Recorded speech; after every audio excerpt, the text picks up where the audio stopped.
I think we'll go ahead and get started, and we could always let the others who are joining in as we begin.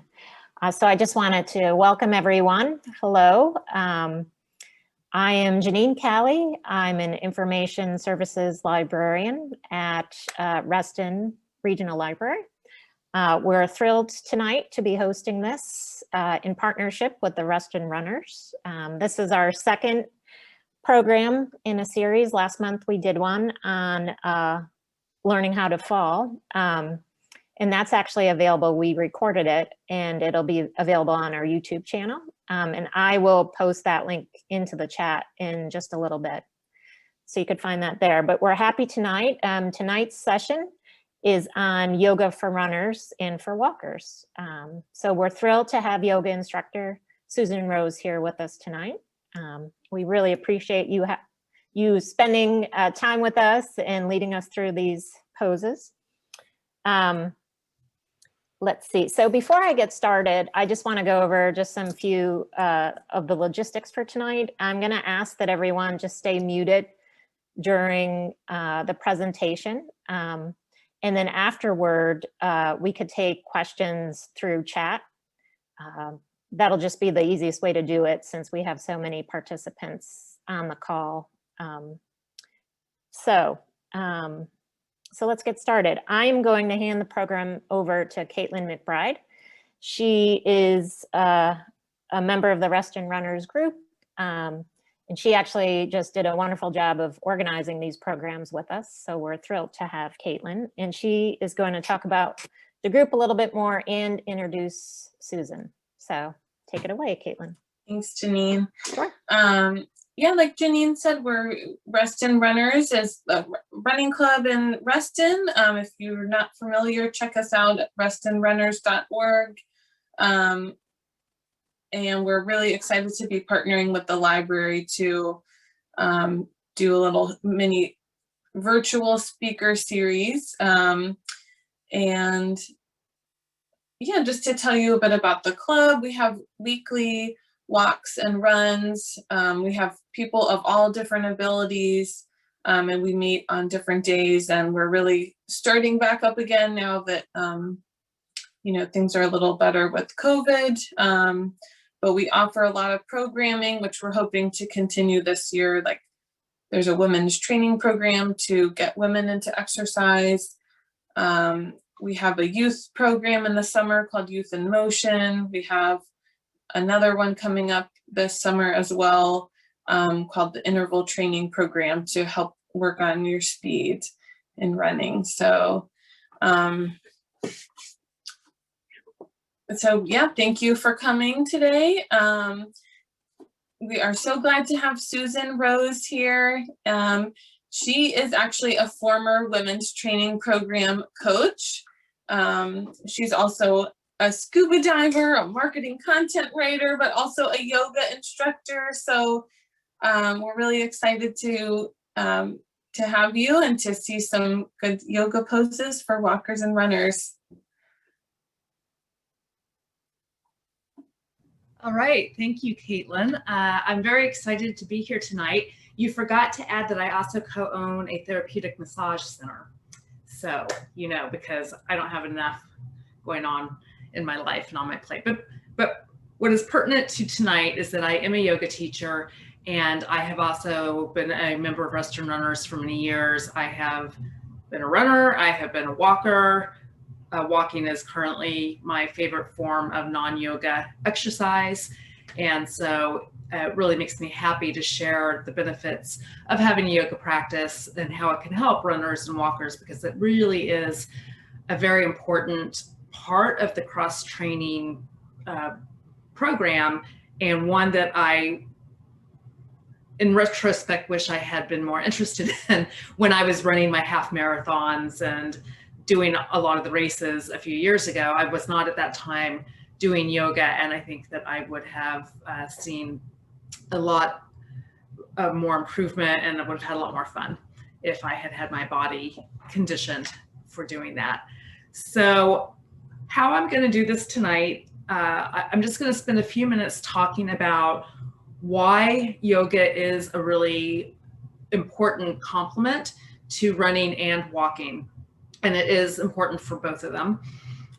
And then I'm going to show you a couple of yoga poses, certainly not the only ones that are good for runners and walkers, but I've created a very simple, like 10-minute routine that you all can do at home. And there's a handout that you will get after this is over, just to work specifically with your hips and your hamstrings and your balance, which are particularly relevant if you don't want to fall.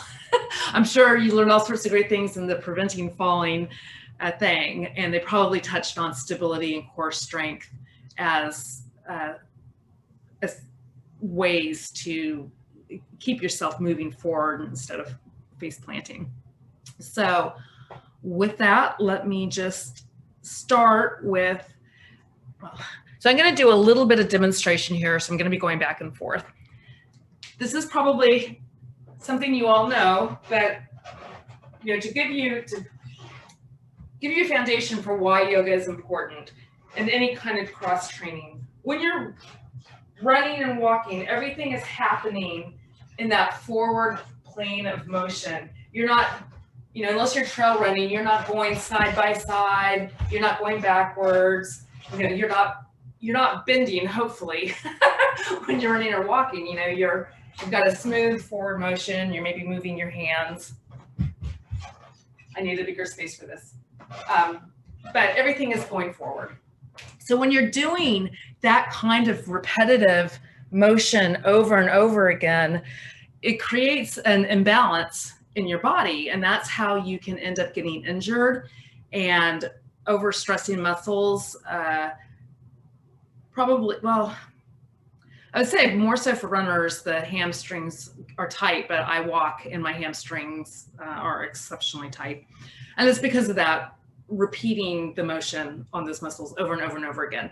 So one of the reasons yoga in particular is good, in addition to any other cross training you might do, is that yoga specifically moves your body in all of the planes of motion. So anytime you're doing a class, you're going to be bending, you're going to be twisting, you're going to be stretching, you're going to be releasing, you're going to be contracting, you're going to be pulling your shoulders back and expanding and just putting your skeletal system, your muscles, everything into all of the positions that your body can go. And what that is going to do for you is, first of all, it's going to strengthen all of the muscles. Like any type of yoga you do, no matter what it is, well, it's going to do three things. It's going to improve stability, it's going to improve flexibility, and it's going to improve strength by working your body in these different ways. So you might be holding poses for a longer time, or you might be running through different flows. And I'll talk about that in a second, kind of the differences in the styles of yoga. But basically, the strength part of it is really beneficial when you are running and walking, because that is going to keep you from stumbling if you step on a rock, or how many of us have tripped over a curb or stepped on a crack or something and just kind of went flying there. And when we're building up the strength of all the muscles around our hamstrings and our knees and our feet and our ankles, the chance of falling and hurting yourself is much lower. It will also help, because obviously it's not going to prevent running into a tree or something. That's that's a whole different issue. But if you're working all these parts of your body, then you're going to recover faster if you do end up injuring yourself. Stability, so core strength. When you're running and walking, having building up the strength in your hips, in your core, helps with your posture, helps with your performance and your endurance. And so yoga in most of the poses are going to help you with that stability and that core strength. Almost everything we do somehow touches on the core. And a lot of, when you're taking a yoga class, a lot of the cueing that your teacher is going to give you is going to be all about, bringing your pelvis in and, sucking in your core and strengthening, lengthening your body and your spine. And all of that is helping with your stability so that you are not going to be as prone to falling. And then there is the breathing. So I always laugh in yoga classes, especially power yoga classes around here, is that the people tend to forget that yoga is first and foremost a breathing practice. It is all about mind-body awareness and how you are bringing that air into your body, how it's helping nourish your muscles, how you're releasing it.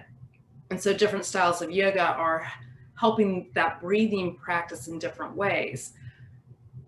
Now, you may or may not do races, but if you do, you will know particularly that breathing through them will help with that endurance, help you get from start to finish, feeling good the entire time. So breathing is such a fundamental part of any kind of exercise. I know that when I was running and walking, I have asthma.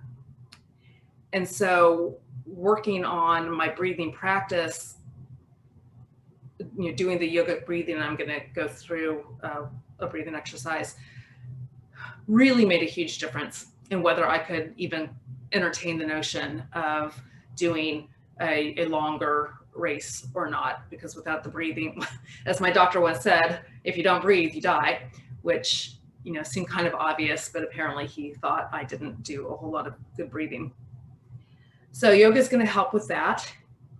And then finally, the flexibility. We all want to be more flexible. We all want to loosen out our hamstrings and our hips, which again are the two muscle groups, maybe the quads, that seem to feel the most affected by running and walking. At least in my body, they are. I really know it when if I go for a 10-mile walk, I am going to feel it in my hips the next day. So helping with stretching those muscles out, keeping them supple, keeping them elongated. It feels good.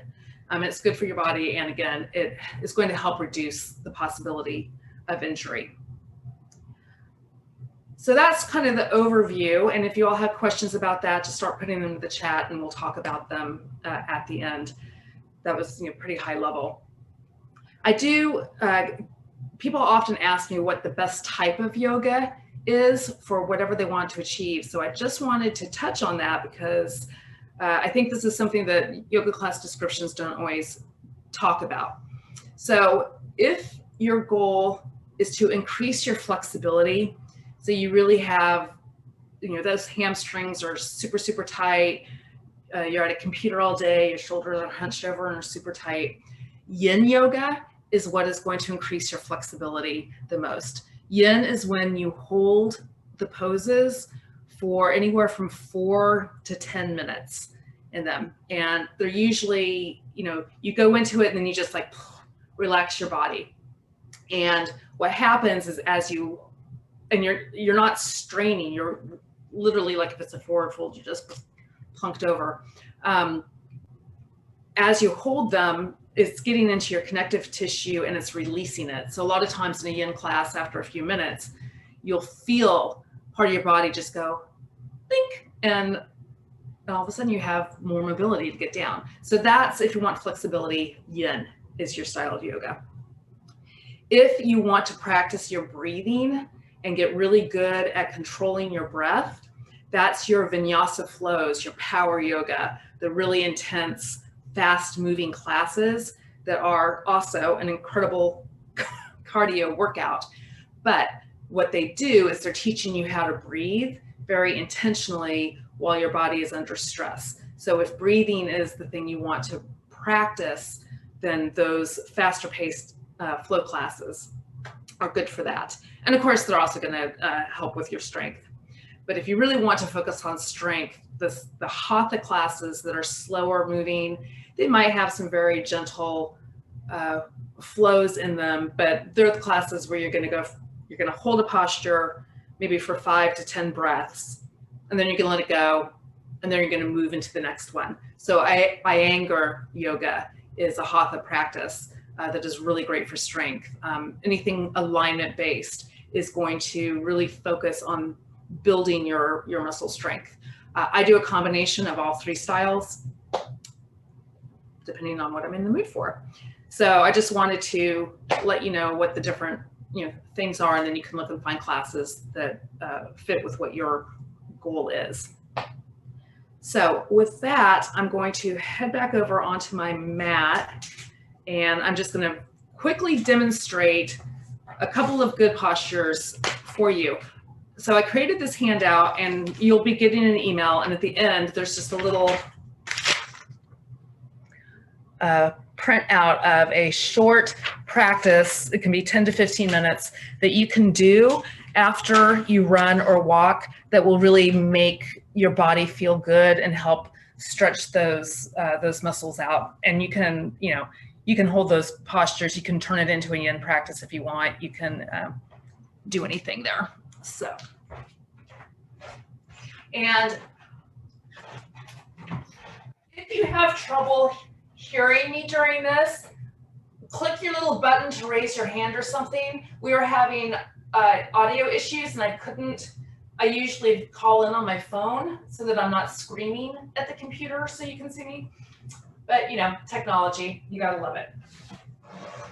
So the first thing is the breathing.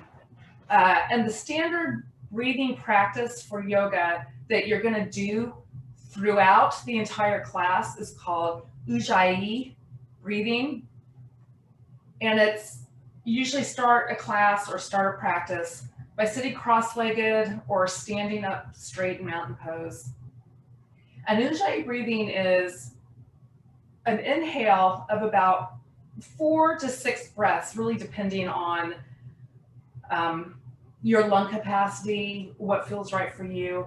Like I said before, I have asthma, and so breathing in for 4 counts, especially after a walk or a run, is about as deep as I can go, unless I'm using my inhaler all the time. So listen to your own body, but the point is that you're slowing down your breathing, and you're intentionally inhaling, and the breath is coming down through the back of your throat and all the way down into your belly, where you are then holding it for a breath, and then you're exhaling it at the same pace that you inhaled, and you're letting it out.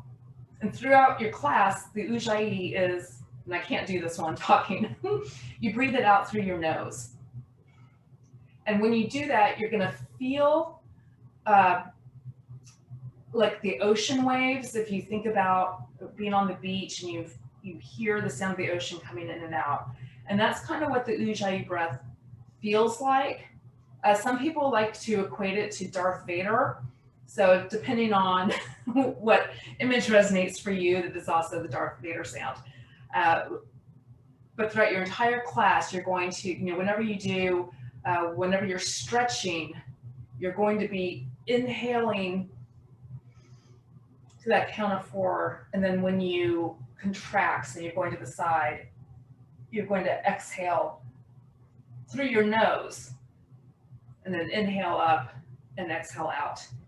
And every time you'll hear your teachers telling you to come back to that breathing, that is ultimately the focus of your yoga class, is to breathe evenly and steadily. Because if you can do that, you can breathe through anything that your body is doing, whether you are running a marathon, whether you're walking a 5K, whether you're doing a trail walk, run, or hike, whatever it is, learning how to breathe that way is going to help you work through it with ease.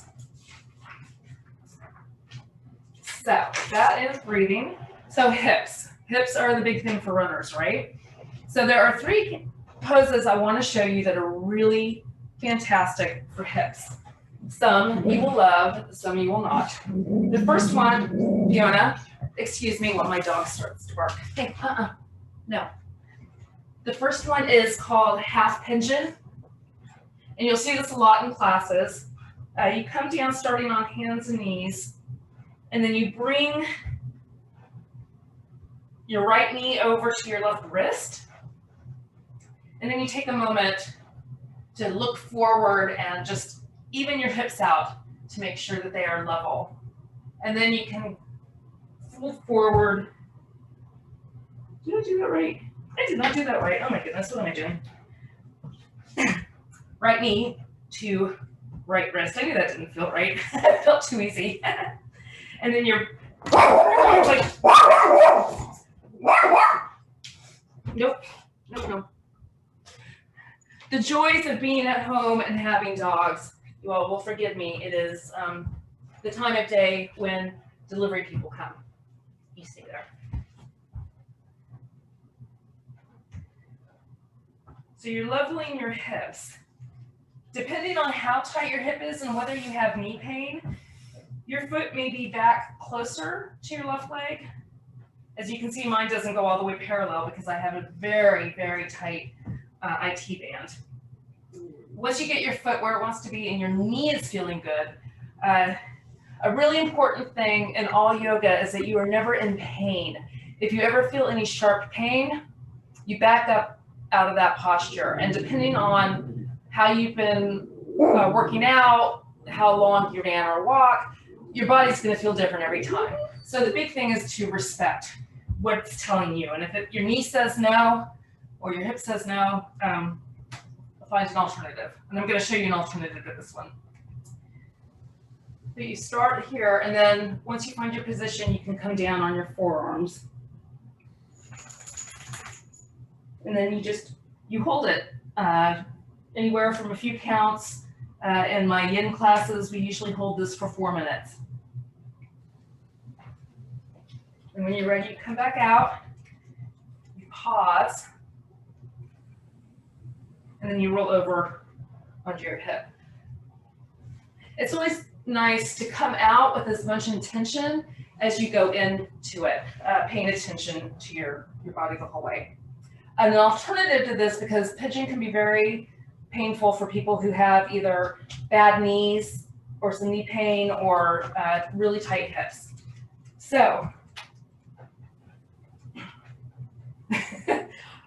you may do this or not do this with a dog on you. I find that it is not very helpful. This is called reverse pigeon or figure 4.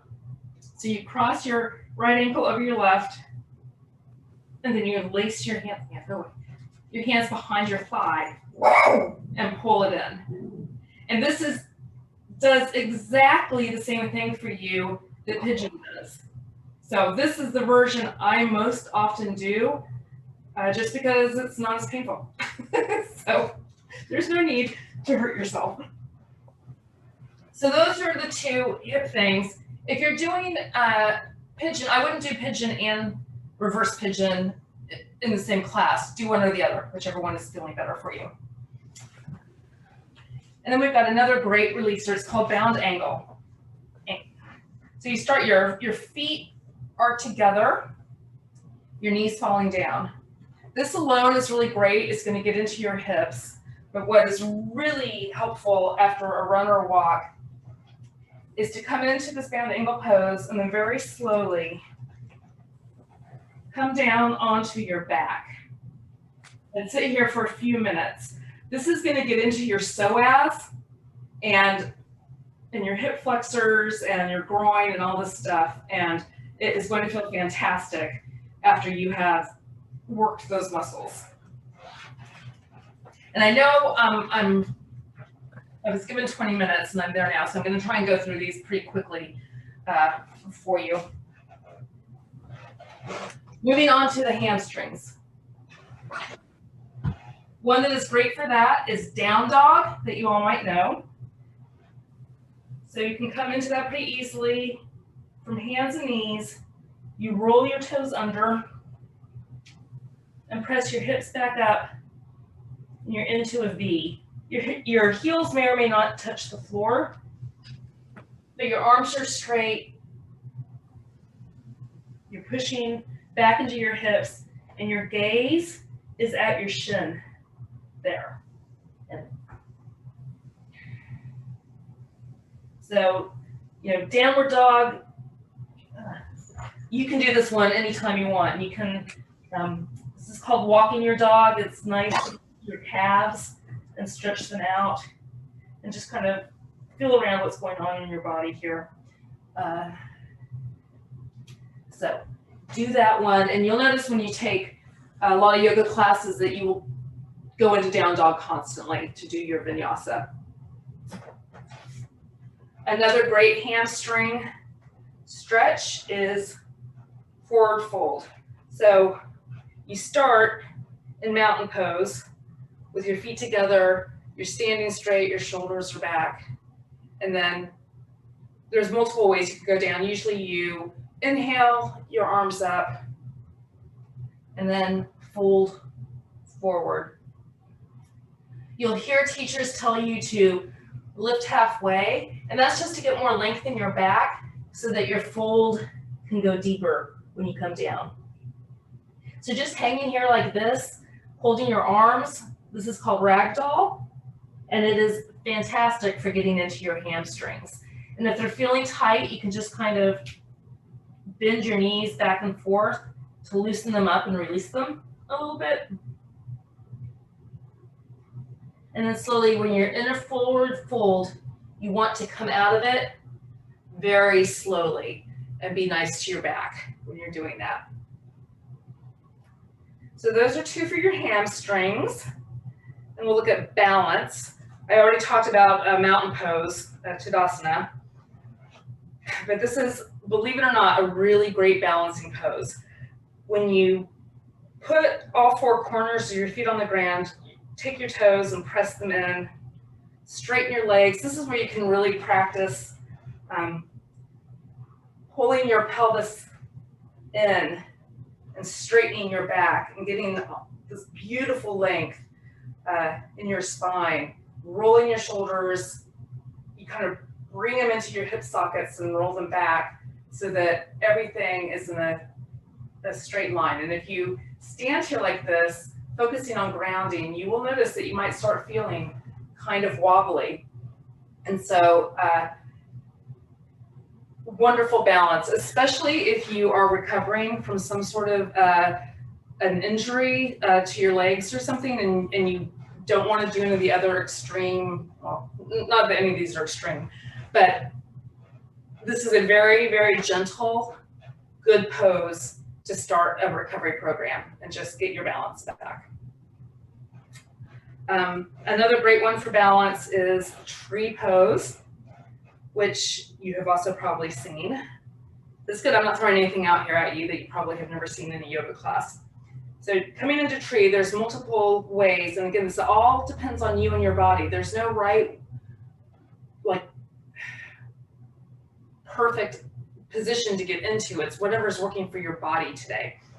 So there was a time I had hurt my back, and for a long time, this was my tree with my foot on the ground, and that was plenty difficult for me to balance there. So your foot might be there, you might bring it up onto your shin, or you might bring it up into your thigh. The only place you don't want to bring your foot in tree is on your knee. We want to really guard our knees and be super, super nice to them. And then, so the handout you're getting has actually written instructions on how to get into these poses, which is why I'm doing it kind of quickly here. One more balance pose is called Warrior 3. I love all the warriors, but this one is very good for balance. So I usually get into it by lifting my arms, lifting my knee, and then you're going to fold forward, theoretically into a T. I can't see myself, so I don't know how close to a T I am. But you're looking forward about 6 feet in front of you, and you're stretching your arms forward, you're stretching that leg back. If you're talking, you're probably falling while you're doing it. But Warrior 3, another great balance pose. And the last one I'll show you is a recovery pose that just feels good whenever you want to do it. It's an inversion. So if you have high blood pressure or other conditions where your doctor has told you not to do inversions, don't do an inversion. But otherwise, legs up the wall is a fantastic exercise. And what you do is you come sit next to your wall and you kind of scoot over and get as close to the wall as you can. And you just have your legs up there and you hang out for as long as you want to. Sometimes in my yin classes, we will do this for Shavasana. And the legs up the wall, it's also called waterfall.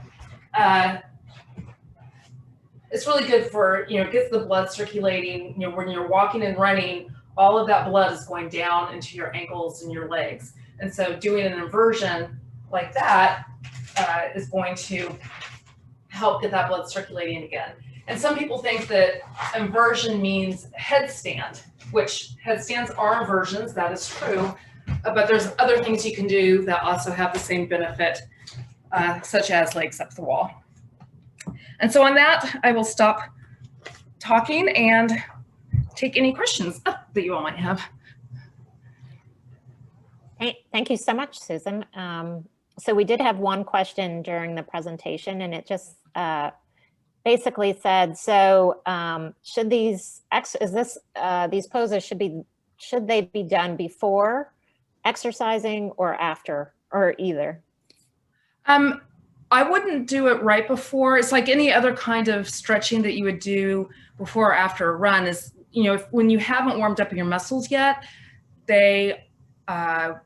you're more likely to injure them if you're really stretching them. So it's nice.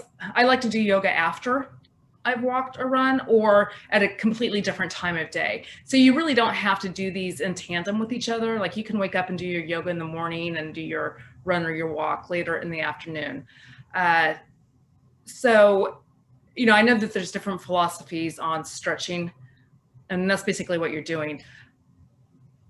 So what I think about that is that recognize if you haven't done your aerobic exercise yet, your muscles are cold and they're tighter. So you might not be able to go as deep into some of the postures that you would otherwise or right after. And that's okay. It's about listening to your body and just recognizing, where it is. When I do yoga first thing in the morning, that practice looks totally different than if I do it later in the afternoon after my body's been warmed up. So does that answer the question well enough? I think so. Yeah, All right. that's good. So the second question was, should yin yoga be done with yang? So some classes do them at the same time. They start with the yang first, and then they end with the more yin type poses. They are definitely good together. When I was in school, what my teacher taught us was not to do yin every day, because it goes so deep into the muscles. So typically when I'm doing it, I don't do them together. I either do a yin class or I do a yang type of class. But I know Kim and I were at the same yoga studio for a while, and they always ended the flow classes, like the last third of it would actually be yin. And that is a good compliment. So that was like a no, maybe answer. There's a lot of that in yoga. That's good. Oh, it feels good. So another question, which was good, it asked about poses for feet and ankles. Okay. Poses for feet and ankles. So any of those balancing poses will be good for strengthening your ankles. I'd have to look and find some specifically for the feet. I do a lot where I come up and I do a lot of balancing stuff, like goddess pose, and I come up on my toes to practice strengthening my ankles. So that can be good. Yeah, I'd want to look into that, or if there's another teacher on here who has an idea about it. I do so much balancing that it feels like my ankle that strengthens my ankles. I've never done things specifically for them only.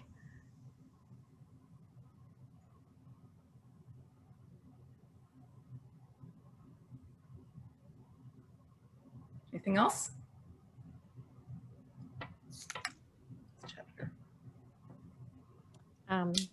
Someone asked about core strengthening. I know you showed a couple. Yeah, for core. Yeah, so there's so many core. I will show you the pose I have hated above all others because it was so hard for me and is so good for your core. There's a lot of great core stuff. One you will commonly see in yoga classes is boat, where you come up and then depending on your teacher, you'll just hold this forever, or maybe you'll come down and then go back up into it again. The challenge with boat pose is if you have lower back problems, it can be quite painful. So one thing I used to do when I hurt my back was just keep my toes on the ground while I was leaning back. You can also do plank instead, and I'm not going to demonstrate it because I actually have an elbow injury right now, and plank is not something I should be doing. But plank is really good. Boat. I'm going to try and do the bonded chargers. Again, my elbow's not quite what it should be, so I don't know how graceful this is going to look. But if you're from downward dog, you can kick your leg back and then you come over, kind of going into a plank, and then kick it back up, cross to your other elbow, pick it back up, and then come into the center, and then maybe hover, and then come back up. So do those a few times, and you will definitely feel it in your core.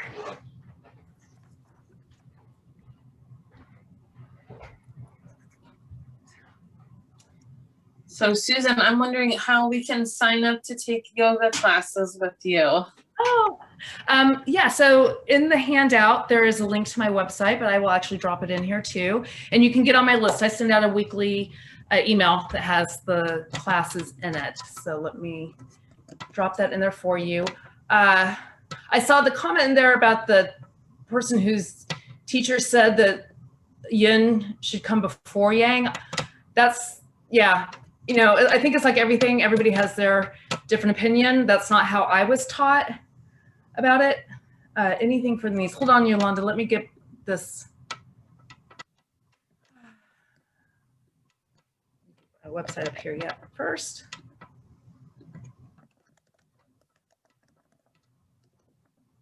So the knees are like any, anything else. I don't have any poses specifically for the knees. You know, strengthening the muscles around them in your quadriceps and your hamstrings can help take the pressure off of the knees. The thing that to pay attention to with knees in yoga is to make sure that your alignment is not causing any stress on them. So like when you're doing things like your warrior and your teacher says, make sure your knee doesn't go over your toes, that's because that's going to, not only is that really uncomfortable, it's going to stress your knees. So you want to really pay attention that your knees are lined up over your feet and you're keeping things on top of each other so that you're not hurting your knees by like going out or doing all sorts of crazy stuff with them. But I think any of the, again, the planks, the warrior series, that strengthen all of your leg muscle are going to help with your knees. And my recommendation is that you always, always, always listen to your body. So if you start getting twingy in your knee when you're doing something, stop doing that. And if you're in a class, hopefully the teacher can give you a modification, because all of our bodies are different. So what would be a good modification for me might not be for you, because we just, our hips are different, our skeletal systems are different. So there's no universal way for every one person, which is why it's nice to go to live classes where the teacher can be looking at you and help you figure out what to do for your body. Thigh IT band. Yeah, so the pigeon pose that I showed you will definitely work on the IT band. I feel it in that reverse pigeon, especially if I straighten the leg I'm holding.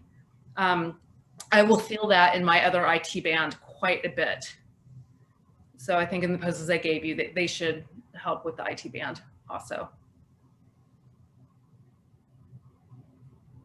And you know, and so many poses hit on all of these things. Like, you know, this is just very tip of the iceberg. There's so many. There's like, you know, more than 100 yoga poses. So a stretch for the psoas. So what I showed you, that bound angle laying down with your legs open, that will release the psoas. That's a really good one for that.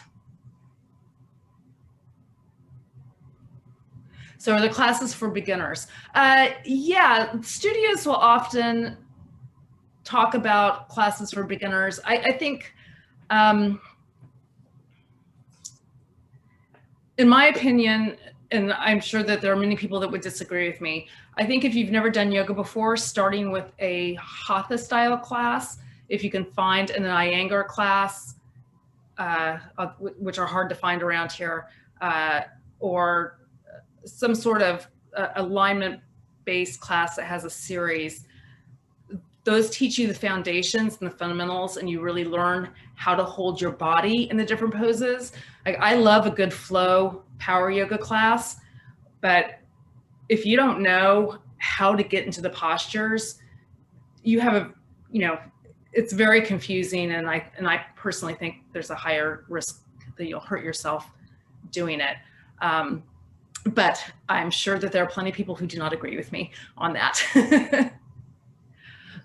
Will I be teaching in person at some point? Yes, I am teaching a Sunday morning class outside. It's a temporary road pavilion. And in the email, I'll give it to you. Hopefully the cicadas are not going to ruin that for us. I don't have any plans right now to be teaching inside of a studio. We'll see what happens when COVID restrictions lift. I mean, I'd like to. That would be a lot of fun. But right now, I'm going to try. I have that one class that's outside. I might try and add another one. If there's enough interest, I'm happy to do that. Practicing outside is a lot of fun.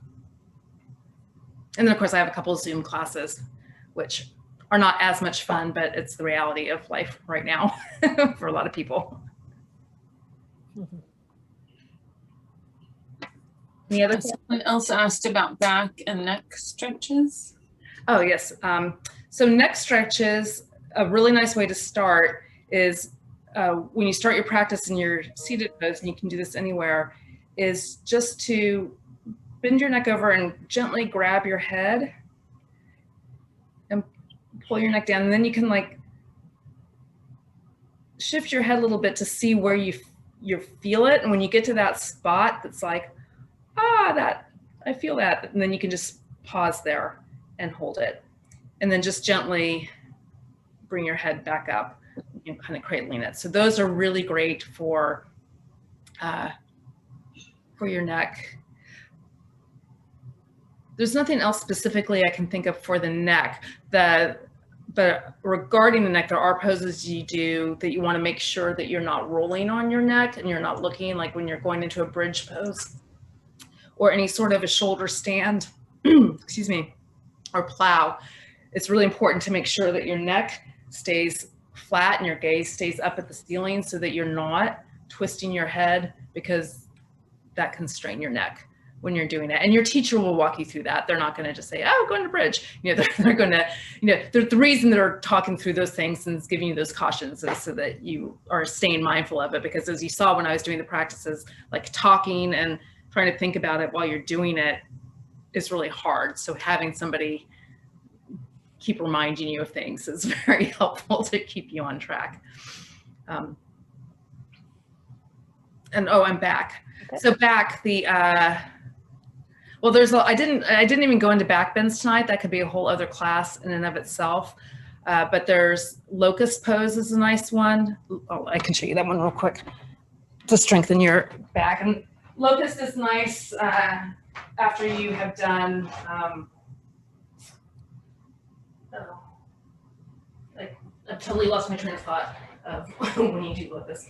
But is, you know, you're doing forward folds, then you want to do back bends. I think you all can see me. You have your forehead on the ground and your arms by your side and your feet pressing in. You inhale, and on the exhale, you lift your head up, you lift your feet up, and you look out in front of you. And this is a really good one for strengthening your lower back.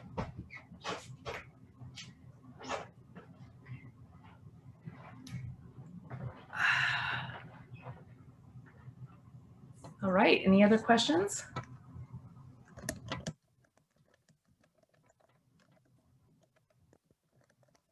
That was really great. I learned so much. I really enjoyed how you just talked about the benefits, because you know, we all think about flexibility, but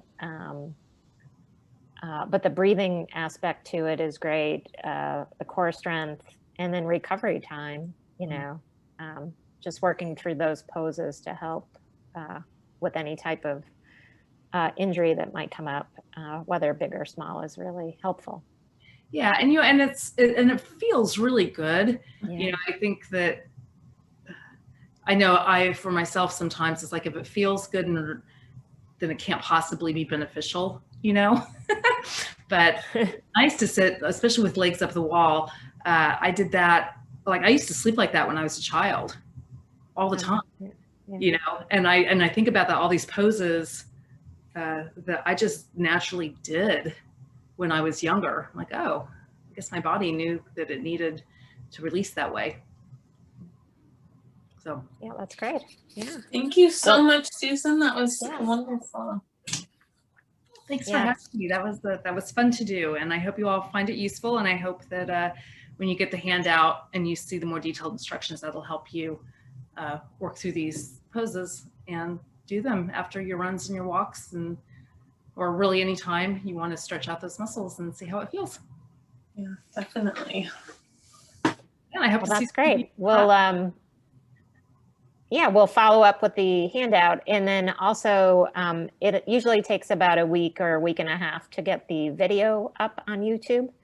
Okay. So once we do that, we'll send again everyone who's registered a copy of that link. So yes, so thank you so much. Thanks to everyone who joined us, and hopefully we'll see you out on a run sometime in Reston. Yeah. Yeah. Wait to get back out Or a there. walk, right? Yeah. Yeah. We're WTP again. Okay. Yay. That's right. All right. Have a good night, everyone. Night. Thank you all for coming. Yeah, thank you.